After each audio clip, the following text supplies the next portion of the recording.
Yo, today I decided I was gonna make some honey garlic salmon bites with some sauteed shrimp and also some brown rice and quinoa. Let's get started. You see that I'm cutting up the salmon.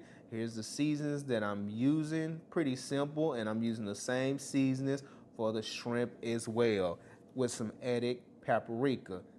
Seasoned everything. Now it's time to let it sit for a little bit. While it's sitting, I'm cutting up the red onions. Make sure those are cut down into real small pieces. Now it's time to break down the garlic. Ain't nothing like having some fresh garlic, man.